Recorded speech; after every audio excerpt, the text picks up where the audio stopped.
먼저 그러면 한준상 교수님의 토론을 듣도록 하겠습니다. 큰 박수 부탁드립니다. 네, 제가 사실은 토론을 하려고 마음먹고 있었던 건 아니에요. 그런데 이제 이렇게 저렇게 사람을 구하다 보니까 당최 연말이 돼서 사람 구하기가 힘들어서 제가 그냥 자원을 했습니다. 자원을 해놓고 제가 좀 후회를 했죠. 왜냐하면 여러분 보시기에 이렇게 얼굴이 어리긴 해도 대학을 은퇴한 지 한참 되어서 혹시 오늘 이 좋은 날에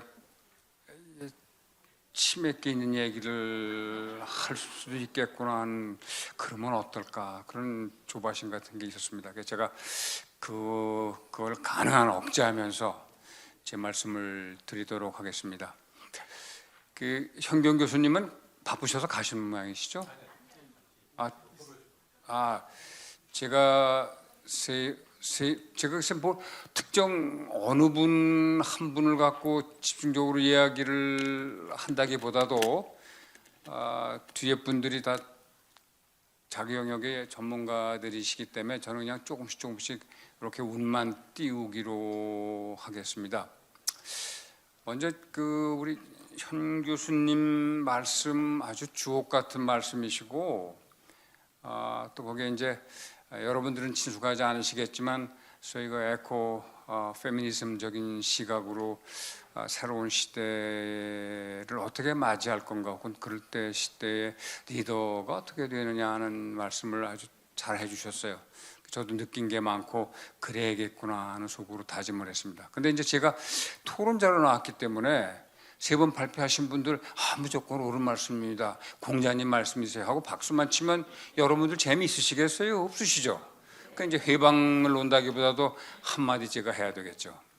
그래서 이제 제가 말씀을 드리면, 우리 현 교수님이 뭐 대한민국에서는 자랑이죠. 한강시의 그 노벨 문학상, 누가 뭐라 하더라도 그건 대단한 겁니다, 사실은. 한강 작가의 이야기를 하길래 저도 가서 한번 한강 작가가 어떤 글들을 썼는가 하고 서점에 가서 이제 이렇게 봤어요. 봤는데 또 그동안에 뭐 신문지상의 토론도 많이 하고 있고요. 그런데 한강시를 가르친 교수님들이 많이 있거든요, 연수대학교에서. 누구 얘기하기보다도 제가 알기는 마광수 교수도 있어요. 나는 마광수 교수를 한 번쯤 꼽을 줄 알았는데 한마디도 꼽지를 않더라고요, 한강시가. 그래서 참 기이하다 생각을 하고 있었어요. 이 한상환 부총장이 만든 죄송한 말씀이니까 그저 그러시길, 제가 그저 주책 떤다라고 판단하시고 그냥 들어주시면 고맙겠습니다. 마광수 씨가 한 번은 그 이상한 글이라기보다도 보통 사람들한테는 이해가 안 되는 글을 써가지고 굉장히 곤욕스러운 경험을 하게 됐죠. 그때 대통령이 존경하는 김영삼 대통령이시고 장로님이시라고 저는 알고 있었어요. 근데 그분이 이제 엉뚱한 얘기를 하니까 여러분들이 집중을 하시는데 잘 하시는 겁니다. 그러저러한 이유 때문에 감옥을 갔지 않습니까? 잘 아시는 것처럼. 강단에도 못 쓰고. 근데 happen to be 저하고는 고등학교 대학교 선후배 관계에 있어요. 그래서 한번 감옥 갔다 온 다음에 미안해서 나도 한번 가서 물어봤어요. 좀 어때? 감옥 갔다 온 사람 보고 이제 어때? 이렇게 물어보는 것도 참 처량한 질문이기도 하고 뭐 할 말이 없어서 위로도 못 하겠고 또 어떻게 해볼 수도 있는 입장도 아니고. 그런데 친구가 뭐라고 얘기를 하느냐 하면 한 선배, 나 이제 글 못 쓰겠어. 그래. 왜? 그랬더니 이제 무서워서 글을 못 쓰겠어. 이런 얘기를 했어요. 그때 제가 속에서 뜨끔하기도 하고 한편으로 욱하는 감정도 있었어요. 제 질문은 이제 우리 현 교수님한테 드리는 질문입니다. 이런 질문입니다. 한강 씨가 책을 하나 썼던데 책에 저한테 제가 눈을 딱 띄게 만드는 구절이 이겁니다. 모든 사물은 그 자신을 해하는 것을 자신 안에 갖고 있다. 그런데 인간은 그 어리석고 그 나쁜 속성들로 인해서 어째서 이렇게 파괴가 되지 않습니까? 하는 질문이었어요. 현 교수님은 어떻게 생각하시는지 모르겠어요. 두 번째는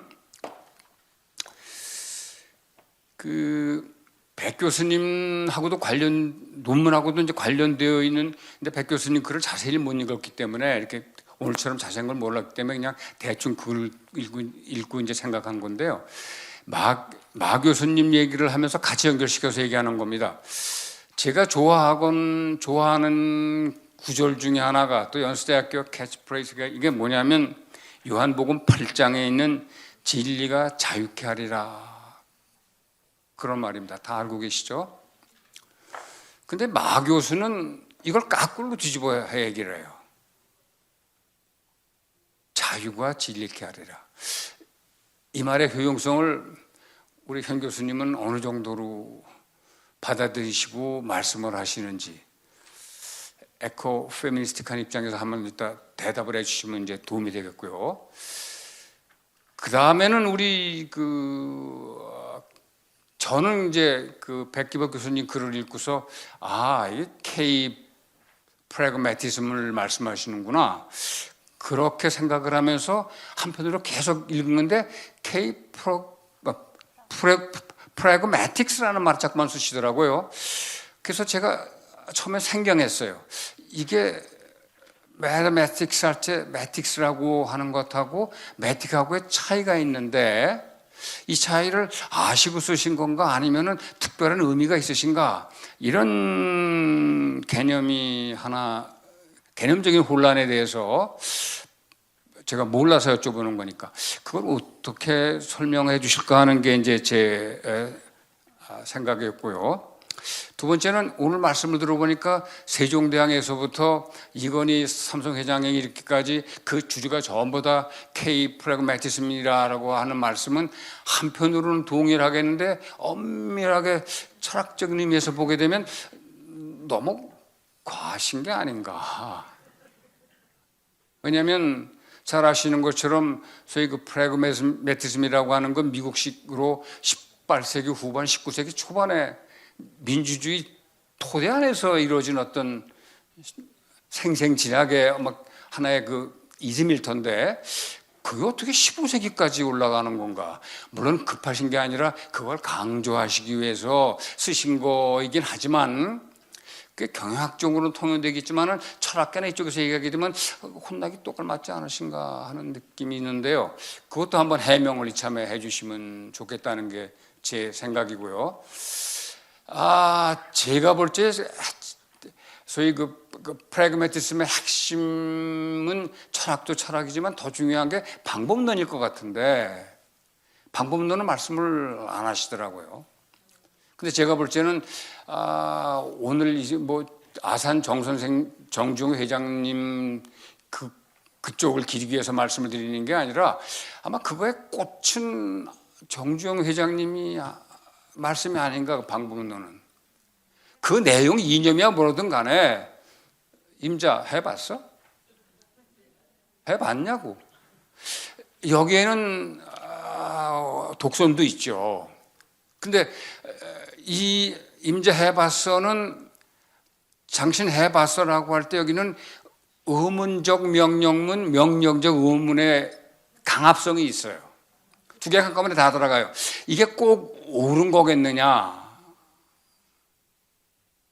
한 질문이 있지만 왜 아쉽게도 정주영 회장님의 그 방법론을 좀 더 구체적으로 말씀해 주시면 우리한테 지금 굉장히 도움이 됐을 텐데 하는 그런 아쉬움이 하나 있습니다. 그리고 제가 볼 때는 리더십을 그 어떤 걸 따지든 간에 K 프래그마티즘의 확장성의 문제일 텐데 3분 정도 안에 끝맺도록 하겠습니다. 확장성이 굉장히 중요할 텐데 그 확장성을 얘기하려면 우리가 현재가 아까도 잠깐 지적하셨지만 우리가 갖고 있는 이런 K-폴리틱스 혹은 K자로 시작되는 이게 무슨 싸이의 무슨 그 K-팝의 그런 거라면 이해가 되겠는데 아직까지 스틸 우리가 갖고 있는 K-폴리틱스, 심지어 K-뇌물론, K-정치인, K-의회인 이게 그런 건 아니겠죠, 설마. 제가 기억하기는 리더십을 우리가 얘기할 때 가장 그 설득력이 있으려고 하면은 세 가지 물론 요소가 있는데 첫 번째 가장 중요한 게 저 사람의 인간적인 됨됨이 인격이라고 할까? 그런 게 얼마냐? 아무리 기가 막힌 말을 하더라도 그게 그 사람 말을 따르냐 안 따르냐는 건 그 사람의 윤리적인 어떤 태도가 70%를 점유한다고 하거든요. 두 번째는 감성, 세 번째는 아무리 논리적으로 얘기해도 기가 막힌 공자님 말씀을 하더라도 10%밖에 이해가 설득이 안 된대요. 그럴 적에 우리 주장하시려고 하는 K 프로그매티즘의 선두주자로 하는 분들의 한국적인 소위 그 윤리성 이건 어느 정도인가 하는 데 대한 질문이 계속 따라온다고 생각하고요. 세 번째 분의 말씀에 대해서는 제가 심각하게 생각하지는 않았지만 제가 평소 갖고 있는 것처럼 평소 갖고 있는 편견에 의하면은 사람들 간의 소통은 원초적으로 불가능하다가 제 생각입니다. 아니 왜 그러냐면은 우리가 교통을 할 수가 있어요. 서로 다른 언어를 주고받는 척 우리는 사회생활을 하면서 기본 원칙에 어떤 거냐면 척의 원칙에 따라 움직여요. As if 진지한 척 나 당신 말 지금 진지하게 듣고 있어 듣는 척 그래야 상대방이 안심을 하거든요. 그러나 근본적으로 정신분석학적으로는 원초적으로 불가하다. 그리고 이제 1분 남았을 거예요.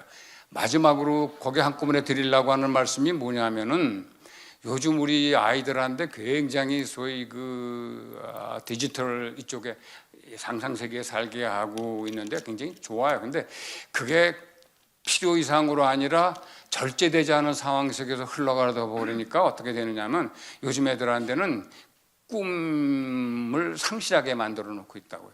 꿈을 상실하게 어른들이 만들어 놓고 엄마가 만들어 놓고서 나중에 걔가 변한 상황을 보고 깜짝 놀라면서 와서 이게 웬일이지? 이미 그때 늦은 거죠.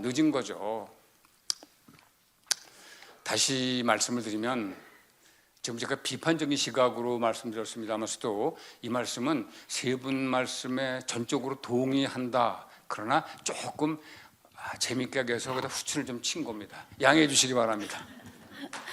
고맙습니다.